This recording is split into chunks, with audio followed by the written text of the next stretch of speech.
Salut à tous, bienvenue dans ce nouvel épisode de Tacky Rubber. Aujourd'hui, je vais vous présenter une marque que vous connaissez peut-être déjà, c'est la marque Jiwo. Alors, je ne sais plus si on dit Gevo ou Jiwo, peu importe. Elle est utilisée par bon nombre de top players.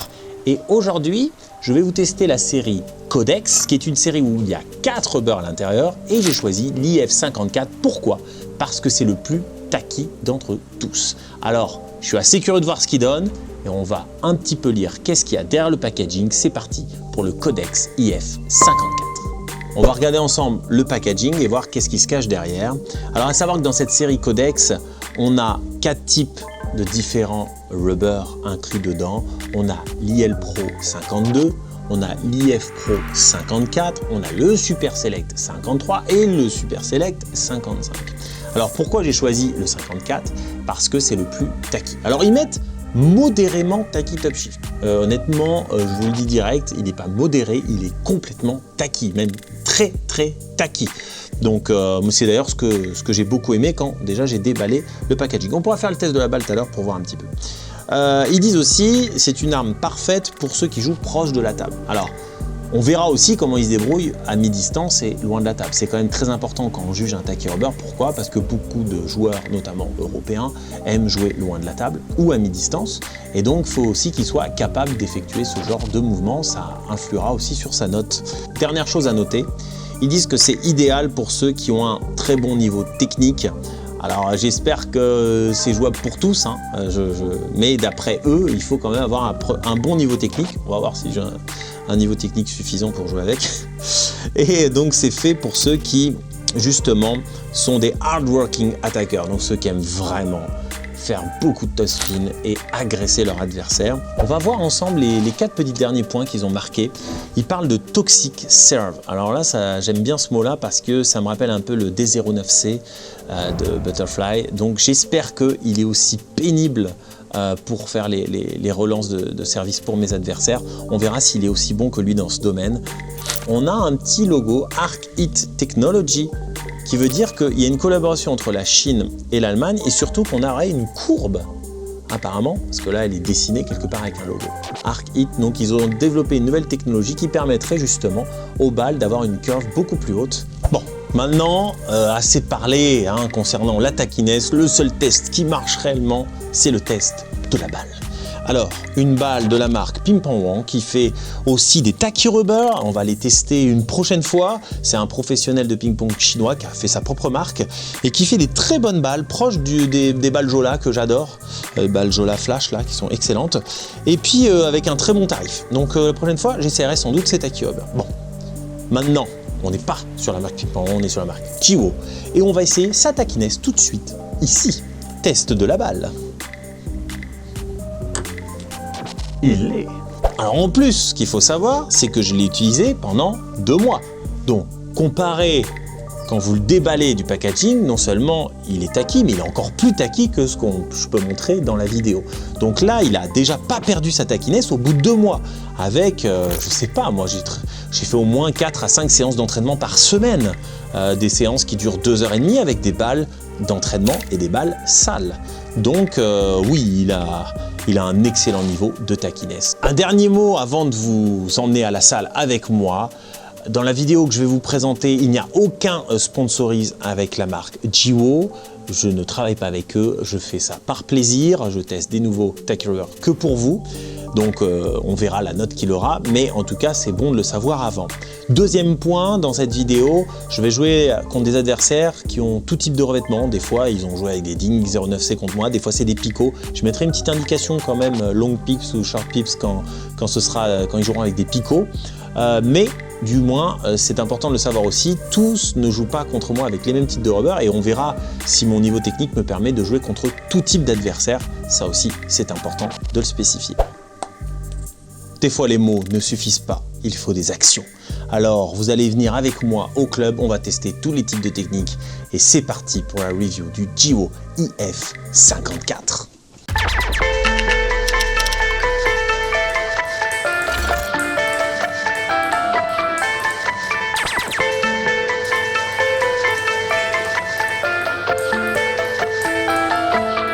Salut à tous, on se voit enfin pour la vidéo du Jiwo IF54. Alors, Chose promise, chose due, hein. J'avais promis que je retesterais les Taki Rubber allemands. Et là, pour une fois, à ma grande surprise et dans le bon sens, on a enfin un vrai Taki Rubber allemand.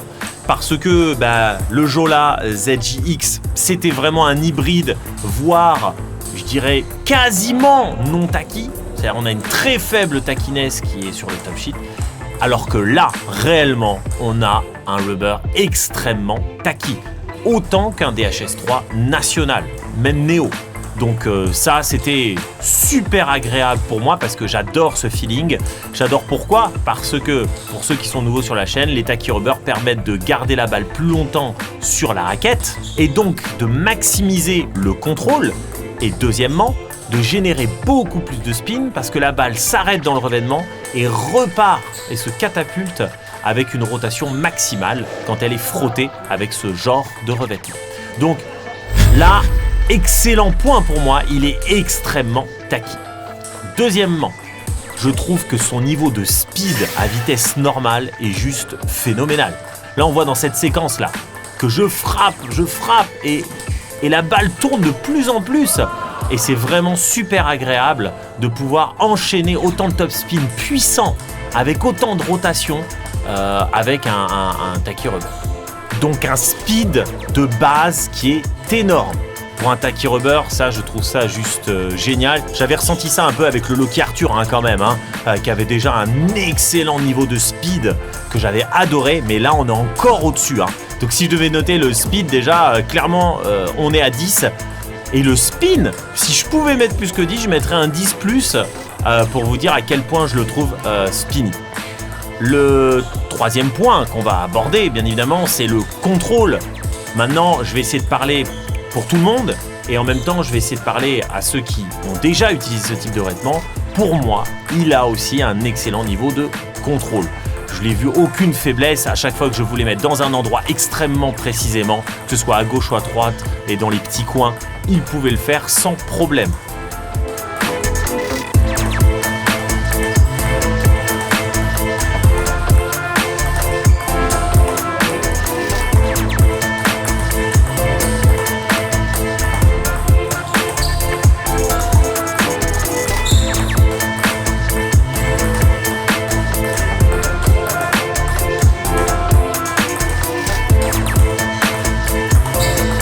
Là, on voit dans ce type d'entraînement que j'effectue coup droit et revers et on voit bien que j'arrive à les mettre à chaque fois au même endroit sur le coin de la table à droite, que ce soit en frappe coup droit ou en frappe revers. Donc on voit bien qu'il a un niveau de contrôle qui est juste énorme et il doit faire extrêmement attention. On voit bien qu'à chaque fois que je frappe mes top spin, quand il le bloque, la balle remonte. Ça veut dire qu'il génère un spin qui est juste énorme parce que la rotation est tellement forte que ça fait rebondir la balle vers le haut. Et donc derrière vous avez une deuxième balle qui est juste fantastique pour pouvoir la frapper et mettre encore plus de puissance.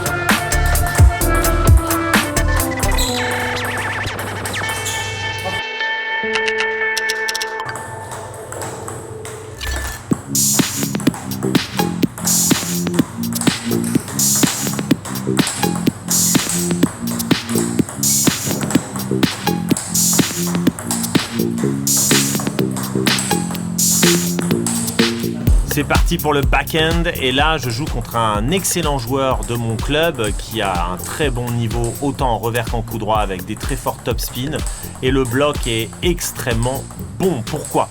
Parce qu'avec ce rubber, non seulement on peut faire des blocs passifs, mais aussi on peut faire des blocs agressifs. Donc c'est un peu un tout en un sur ce niveau-là, c'est-à-dire que si on se sent d'attaque, on peut relancer le jeu à son avantage, ou alors au contraire, on peut le contrôler et plutôt partir vers l'arrière et être un petit peu passif pour attendre que le joueur d'en face se fatigue un peu.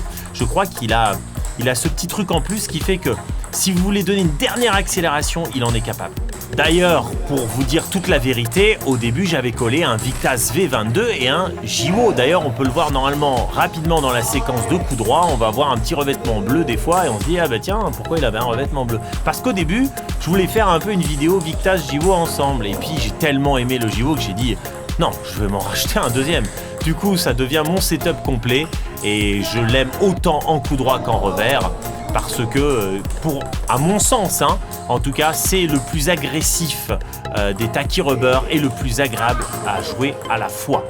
Ce que j'aime encore aussi, et je vais en parler, c'est sa courbe.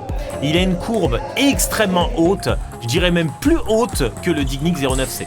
Alors je parle pas en longueur, hein, je parle de la courbe en hauteur, hein. C'est deux choses différentes, parce que sa longueur par contre elle est je dirais middle, on le voit à chaque fois, je suis pas fin de table, je suis middle, un peu plus que middle quoi, entre middle et fin de table, mais par contre la courbe elle est extrêmement haute et ça c'est trop agréable. Grâce à cette haute courbe on pourrait être capable notamment de gérer des balles très difficiles comme ceux qui jouent par exemple avec des anti-spin ou des picos longs au court. Là on va pouvoir des fois les frotter et pouvoir avoir cette courbe qui nous permet de passer largement au-dessus du filet pour pouvoir enchaîner et avoir un jeu très agréable et très sécuritaire. Là, cet adversaire que vous voyez a les top spins, je crois, les plus tournants de tout le club. C'est une horreur à renvoyer. Alors, je l'avais dit dans la première vidéo sur le Glazer 09C. Je sais pas si ça se voit, mais en tout cas, il a des tops qui sont juste monstrueux. Et on va voir que mes blocs agressifs sont super. Et il a énormément de mal à les renvoyer. On peut revoir encore un petit peu. Alors, ça se voit, je sais pas si ça se voit, hein, mais la balle, sa balle, elle est. Alors, lui, il joue avec un DHS3 national bleu. Hein. Et pourtant, moi, j'ai trouvé que le Géo tournait beaucoup plus. Alors, petite info supplémentaire, tous ceux de mon club m'ont vu jouer avec et du coup, ils ont voulu tester parce qu'ils ont été assez intrigués quand même de me voir avec des balles aussi dangereuses. Et du coup, une chose en entraînant une autre, quasiment la moitié de mon club a voulu en acheter. Donc du coup, tout le monde commence à jouer avec le JIVO EF54 et même ceux qui adoraient le DHS3 national commencent à avoir des doutes. Même s'ils l'adorent, ils sont en train de se dire celui-là, en fait, il a un avantage, c'est qu'il est plus rapide et un peu plus facile à jouer. Et loin de la table, il est plus agréable. Donc énormément de gens m'en ont acheté, 8 personnes, et donc veulent aussi tester le JIVO IF54. Donc les retours sur ce rubber dans mon club a été extrêmement positifs et c'est des gens qui sont assez difficiles à convaincre parce qu'ils sont très habitués à jouer avec le DHS3 national et ils veulent pas en changer et là pourtant ils ont sauté le pas.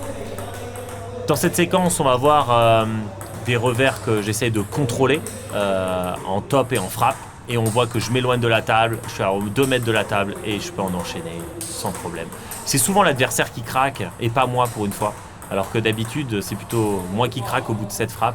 Là, c'est plutôt l'adversaire qui a des balles de plus en plus lourdes et qui au bout d'un moment va plus pouvoir supporter le choc de la balle.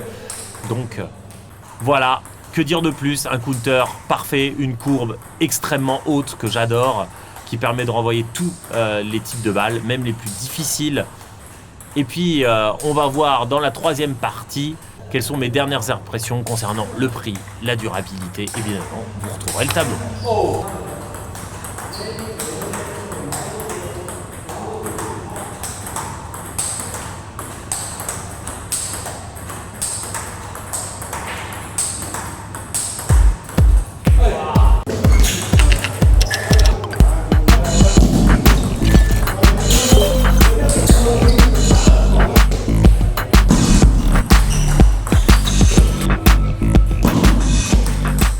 On se retrouve pour mes dernières impressions par rapport à ce nouveau Taki Rubber allemand, le Géo Codex IF54. Il obtient la plus haute note de mon tableau avec un 9.1. J'ai vraiment essayé d'être strict quand même avec lui, notamment en contrôle. Je lui ai quand même enlevé un demi-point parce que peut-être pour certains qui n'ont jamais utilisé ce genre de Taki Rubber, peut-être qu'ils vont trouver qu'il est peut-être un petit peu difficile à contrôler, donc j'enlève quand même par-ci par-là, mais honnêtement j'ai essayé d'être le plus juste possible et même si la note est vraiment haute, il le mérite amplement. Il a perdu des points où déjà au niveau du prix, on est à 50 €. Honnêtement c'est pas volé, hein. Franchement là c'est pas volé, je trouve que c'est un prix tout à fait raisonnable parce que c'est un Taki Rubber qui vous donne vraiment le meilleur du meilleur, qui vous permet de donner le meilleur de vous-même. Alors, ça vous assure pas la victoire, hein, mais au moins ça vous assure que vous pouvez pas vous plaindre d'avoir un Taki Rubber qui fait la moitié du job. Honnêtement, tout sera une question de technique avec ce Taki Rubber. Ce sera à vous de vous améliorer, à vous de travailler dur sur les différents aspects du jeu, mais on ne pourra pas reprocher à ce Taki Rubber de ne pas vous donner le maximum. Au niveau de la durabilité, J'ai utilisé des balles d'entraînement et des balles neuves de match. J'avoue qu'après 2 mois d'utilisation assez intensive, il y a quand même quelques marques, notamment sur le rouge, il y a des traces d'usure, donc à noter. Donc clairement, 7 sur 10, pareil, je vois difficilement comment je peux lui mettre plus à ce niveau-là. Maintenant, concernant les services, vous pouvez le voir, les services sont extrêmement toxiques, comme c'est marqué derrière le packaging. Ça met tellement de rotation que c'est très pénible pour l'adversaire de renvoyer correctement la balle. Les long shots, justement, c'est ce qui fait la différence pour moi avec le DHS3 national. Le Loki Arthur avait cette facilité quand même en plus d'aller chercher plus loin, mais là on a encore plus de vitesse et avec une courbe encore plus haute, c'est encore plus facile de jouer à longue distance. Alors, je sais qu'ils mettent que c'est fait pour les joueurs proches de la table, mais je vous assure que jouer de loin de la table avec celui-là, c'est vraiment génial. Je dois dire que j'ai été agréablement surpris, je m'attendais franchement pas à un tel niveau. Je m'attendais à quelque chose de bon, mais pas aussi bon que ça. Et je suis pas prêt d'en changer. Alors bien sûr, je vais en tester d'autres, mais celui-là, ça restera pour les compétitions, on va dire. Dans les petits bémols à noter, n'oubliez pas, il est un peu lourd quand même. Les deux découpés sur ma raquette, c'est clairement pas léger. C'est à prendre en compte aussi pour ceux qui aiment les raquettes légères. Voilà, on arrive à la fin de ce test. Pour moi, c'est la révélation de 2024, mon best tacky rubber pour l'instant. Et je dois dire même, je dirais quelque part, l'évolution d'un Dignic 09C version 2 que j'aurais rêvé attendre, c'est-à-dire quelque chose de plus tacky, quelque chose d'un peu plus rapide. Et là, il le bat dans tous les secteurs. Donc, bravo, Jiwo.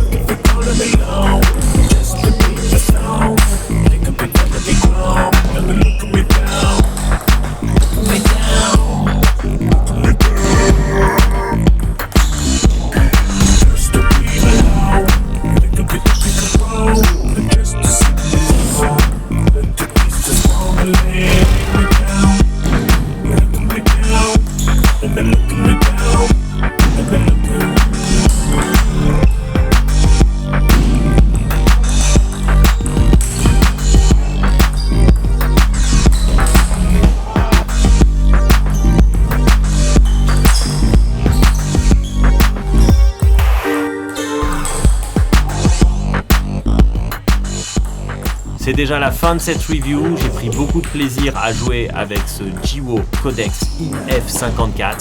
On se revoit très bientôt pour un nouvel épisode de Tacky Rubber.